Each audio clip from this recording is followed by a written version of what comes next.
জুলাই বিপ্লবের পর প্রথম জাতীয় সংসদের অধিবেশন শেষ হইল। এই সংসদ নিয়ে জনগণের অনেক আশা ছিল।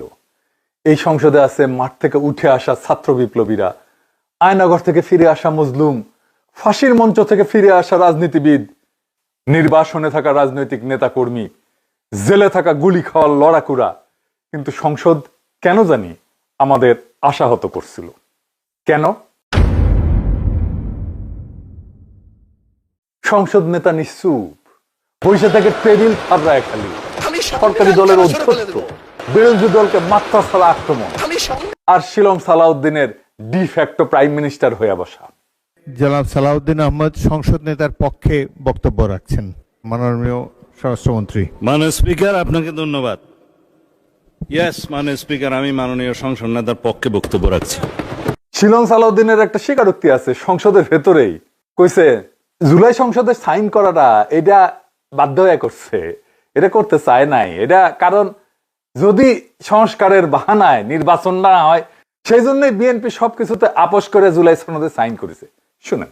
কিন্তু মাননীয় স্পিকার, আমাদের একটা তাগাদা ছিল যে এরা সংস্কারের বাহানায় যদি নির্বাচনটা না হতে দেয়, সেজন্য আমরা সবকিছুতে আপোষ করে জুলাই জাতীয় সনদও স্বাক্ষর করেছি। আমরা একত্রিত হয়েছি, সমঝোতা হয়েছে, এবং নির্বাচনের স্বার্থে আমরা অনেক কথা বলি নাই। বুঝছেন, শুনছেন? সংস্কারের কোনো কমিটমেন্ট ছিল না, ছিল নির্বাচনের চাপ।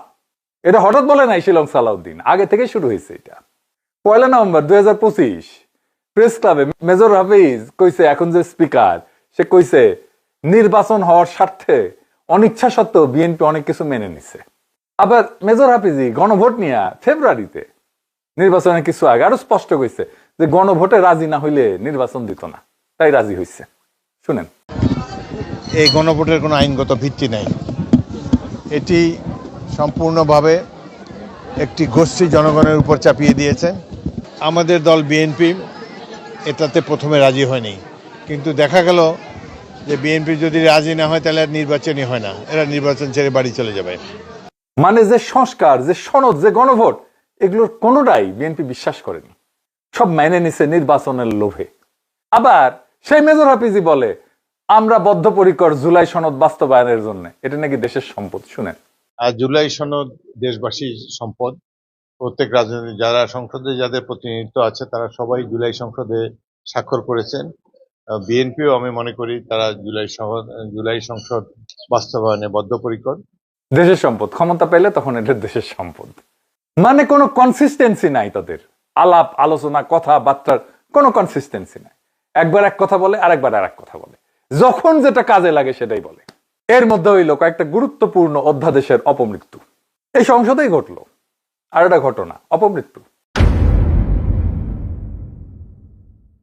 ইউনিট সরকারের যে অধ্যাদেশগুলো নতুন সংসদে পাশ না হইয়া বাতিল হইয়া গেল, তার মধ্যে কতগুলো ছিল জুলাইয়ের আত্মার সাথে সরাসরি সম্পর্কিত।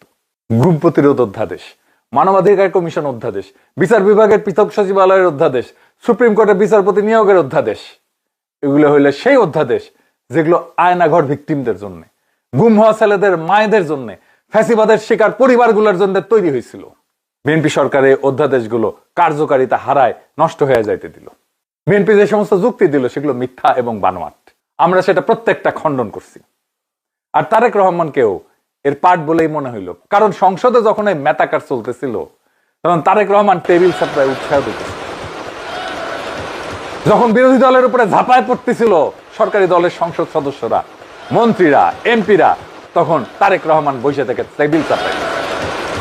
মাত্র 1 সপ্তাহ আগে বক্তৃতায় কইছে স্বৈরাচারের ভূত বিরোধী দলের উপর চাপছে। শুনেন। ও বাবা, আমরা দেখি যে এখন যারা বিরোধী দলে বসছে এরাও একই কাজ শুরু করে দিয়েছে। ওই যে স্বৈরাচারের ভূত এদের উপরে আসর পড়ে গেছে। শুনেছেন? নিজেই কইছে। আর সুপুর সাথে তো মধুচন্দ্রিমা আছেই। এই উৎসাহিত হইয়া ইশরাক কইয়া বসলো বিরোধী দলের পতন ঘটবে। শুনেন। আমাদেরকে যদি হুমকি দেওয়া হয় তাহলে সম্মানিত বিরোধী দলের প্রতি সম্মান রেখেই বলছি, আপনারা যদি আমাদেরকে পতন করার হুমকি দেন তাহলে বিরোধী দলের অবস্থান থেকে আপনাদেরকে পতন ঘটানো হবে ইনশাআল্লাহ। শুনেছেন? পতন। একটা রাজনৈতিক দল যখন সরকারে নির্বাহী ক্ষমতা হারায়, সেটা যদি আন্দোলনের মাধ্যমে হয় সেটাকে বলা হয় পতন। মানে সরকারে থাকলে সেটা পতন হয়। বিরোধী দলের তো কোনো নির্বাহী ক্ষমতাই নাই। তার পতন হবে কোথায় থেকে? সে কোথায় ছিল আর কোথায় নামবে? সে তো ছিল না কোথাও। এটা ভুলভাবে বলা কথা না, এটা এমন না যে ভুলভাবে কইছে।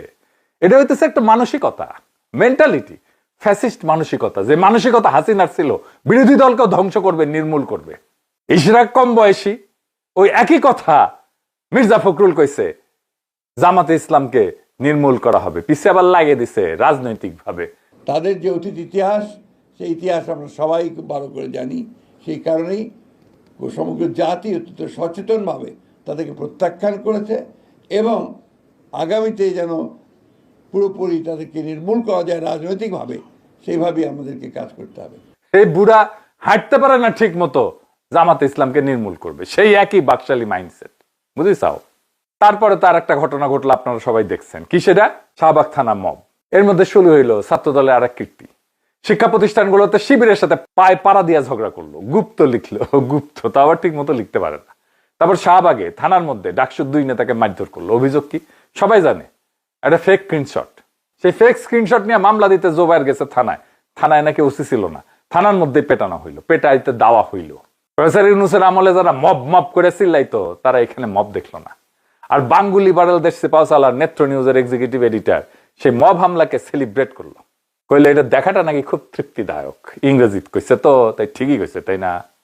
মির্জা ফখরুলের বুড়া বয়সে ঠিক মতো হাঁটতে কষ্ট হয়, সে হুঙ্কার দিল জামাতকে নির্মূল করতে হবে। সেই একই আওয়ামী বাম বাকশালী ন্যারেটিভ, জামাত জুজু।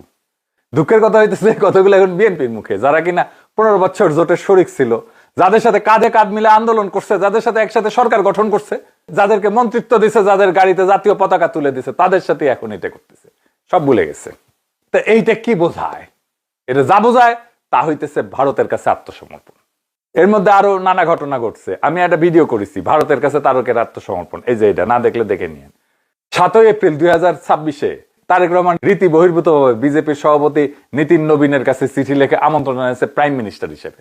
প্রাইম মিনিস্টার হিসেবে বিজেপির সভাপতিকে চিঠি লিখতে পারে না, বিএনপির চেয়ারম্যান হিসেবে বিজেপির সভাপতিকে চিঠি লিখতে পারে। দিল্লিতে হুমায়ুন কবির, বিএনপির আন্তর্জাতিক শাখার প্রধান বিজয় সোথাওয়ালের কাছে চিঠিটা হস্তান্তর করছে। পররাষ্ট্র মন্ত্রণালয়ের মধুচন্দ্রিমা শুরু হয়েছে ইন্ডিয়ার সাথে। চারিদিকে বাম বাকশালী আওয়ামী লীগের উল্লাস শুরু হইল। বিরোধী দল অত্যন্ত সংযত আচরণ করলেও আওয়ামী লীগের চাইতে খড়গগ্রস্ত হয়ে উঠলো বিএনপি। আর তারেক রহমান বসা শুরু করলেন বাঙ্গু সুশীলদের সাথে, সেই এক ইন্ডিয়ান মালদের সাথে। কার কার সাথে? আব্দুল্লাহ আবু সাইদের সাথে মিটিং করে, একবার না 2 বার, পরের বার তো সভাসদ সভাসদ নিয়ে একসাথে। তারপর বিশিষ্ট চেতনাজীবী আব্দুল নূর তুষারের সাথে মিটিং করে, কথা কামালের সাথে মিটিং করে, আনিস আমলকে ফোন দিয়ে কুশলতি জিজ্ঞেস করে। কিন্তু কাদের সাথে বসেন না সেটাও গুরুত্বপূর্ণ। উনি সলিমুল্লাহ খানের সাথে বসেন না, উনি মাহমুদুর রহমানের সাথে বসেন না, উনি শফিক রহমানের সাথে বসেন না, সংগ্রামের সম্পাদক আবুল আসাদের সাথে বসেন না, ফরহাদ মাজারের সাথে বসেন না। যেন তাদের দরকার নাই বাংলাদেশ গঠনে, যেন তাদের কোনো কন্ট্রিবিউশন নাই, যেন ফ্যাসি বিরোধী লড়াইয়ে তাদের কোনো ভূমিকা নাই। যাদের ভূমিকা ছিল না তাদের সাথে যা বসতেছে, যাদের ভূমিকা ছিল, যারা নির্যাতিত হয়েছে, দেশান্তরী হয়েছে, যারা ক্রমাগত বয়ান উৎপাদন করে গেছে, সলিমুল্লাহ খান রাস্তায় দাঁড়াইছে, তাদের সাথে কোনো দরকার নাই তারেক রহমানের। নতুন বাংলাদেশে তাদের দরকার নাই। প্রফেসর ইউনূসের সাথেও বসতে পারে, বসে না। প্রফেসর ইউনূসের সাথেও বসেনি, কন্টিনিউটির একটা ব্যাপার আছে। তো আমেরিকান প্রেসিডেন্টরা দেখবেন পুরনো প্রেসিডেন্টদের সাথে বসে, প্রফেসর ইউনূসের উপদেষ্টাদের সাথে বসে না। তাদের অভিজ্ঞতা তো অমূল্য, তাদের সাফল্য ব্যর্থতা সত্ত্বেও তারা একটা ঝঞ্ঝা বিক্ষুব্ধ সময় বাংলাদেশকে নেতৃত্ব দিচ্ছে, মন্ত্রণালয় চালাইছে, তারা সবাই আছে, দেশেই আছে। তাদের চাইতে কথা কামাল, আব্দুল নূর তুষার, আব্দুল্লাহ আবু সাইদ গুরুত্বপূর্ণ হয়ে গেল। তারপরে তৈরি হলো বয়ান, মিছা বয়ান।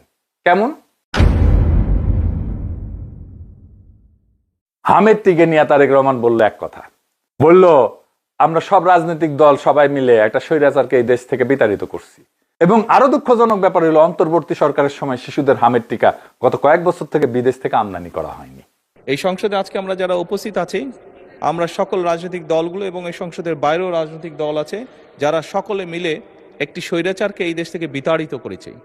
দুঃখজনক ব্যাপার হলো সেই স্বৈরাচারের সময়, এবং আরো দুঃখজনক ব্যাপার হলো আমরা যেই অন্তর্বর্তীকালীন সরকারকে সমর্থন দিয়েছিলাম, দেশে একটি সুষ্ঠু সুন্দর নিরপেক্ষ নির্বাচন করার জন্য দুঃখজনকভাবে সেই অন্তর্বর্তীকালীন সরকারের সময় শিশুদের হামের টিকা গত কয়েক বছর ধরে বিদেশ থেকে আমদানি করা হয়নি। পুরাই মিথ্যা কথা। প্রফেসর ইউনূসের আমলে বিদেশ থেকে আমের টিকা আমদানি করা হয়েছে। ইউনূস সরকারের আমলে সেপ্টেম্বর 2025 ইউনিসেফের মাধ্যমে টিকা সংগ্রহের পদ্ধতি বদলায় উন্মুক্ত দরপত্র দিছিল। সেই দরপত্র আমলাতান্ত্রিক জটিলতায় পড়ছিল। এটা সেই আমলারা, যেই আমলারা তারেক রহমানকে ক্ষমতায় আনছে, সেই আমলারা এটা আটকায় দিছিল। এটা সত্য। প্রক্রিয়াগত ভুল হয়েছিল, এটা সত্য। কিন্তু তারেক রহমান যে বলে টিকা আমদানি করা হয়নি, এটা মিথ্যা, পুরা মিথ্যা, মিথ্যা। তার মানে তারেক রহমানের আশেপাশে যারা, তারা যাকে তথ্য দেয়, তারা সবাই ফার্স্ট ক্লাস গেজেটেড ভার্সন। জ্বালানিতে নিয়েও বেড়াছাড়া করে ফেললেন। কি দীর্ঘ লাইন বললো যে এপ্রিলে এখন তেলের দাম বাড়বে না, তারপর এপ্রিলেই বাড়লো আবার তেলের দাম। আপনারাই বলেন, প্রফেসর ইউনূসের প্রত্যেকটা উপদেষ্টার সাথে আলাপ করলে দারুণ ইনসাইট পাইতেন না উনি? কিন্তু সেটা তো উনি করলেন না। কারণ এটা করলে ফুটেজ পাওয়া যাবে না। কেন করলো না? কারণ ইন্ডিয়া খুশি হবে না। আমরা যখন ধরেই নিচ্ছিলাম যে পুরা বিপ্লবের সারা হয়ে গেছে, পুরা ইন্ডিয়ান কন্ট্রোল স্ট্যাবলিশ হয়ে গেছে, জুলাইয়ের পক্ষে যারা আছে বিএনপির মধ্যে তাদের কণ্ঠস্বর শোনা যাইতেছে না, এর মধ্যে হঠাৎ ঝলসে উঠলেন বিএনপির এমপি আশরাফুদ্দিন মিজান, লক্ষ্মীপুর 4 আসনের হুইপ। রাষ্ট্রপতি ভাষণের উপরে ধন্যবাদ প্রস্তাব জানাইতে যে উনি কইলেন, রুলস অফ প্রসিজার অনুযায়ী মহামান্য রাষ্ট্রপতি চেয়ারকে সম্মান করতে হবে। সম্মান রেখেই বলতেছি, ওই চেয়ারকে ধন্যবাদ দিচ্ছি, কিন্তু ওই প্রতিষ্ঠানকে, কিন্তু মহামান্য রাষ্ট্রপতি ব্যক্তি শাহাবুদ্দিন চুপ্পুকে আমি ধন্যবাদ জানাইতে পারলাম না বলে আমি দুঃখিত। শুনেন, আমি জানি এই রুলস অফ প্রসিডিউর অনুযায়ী মহামান্য রাষ্ট্রপতির চেয়ারকে আমি সম্মান করতে হবে, সম্মান রেখেই বলছি। ওই চেয়ারকে ধন্যবাদ দিচ্ছি, ওই প্রতিষ্ঠানকে, কিন্তু মহামান্য রাষ্ট্রপতিকে, ব্যক্তি শাহাবুদ্দিন চুপ্পু সাহেবকে আমি কিন্তু ধন্যবাদ জানাতে পারলাম না বলে আমি দুঃখিত। শুনেছেন?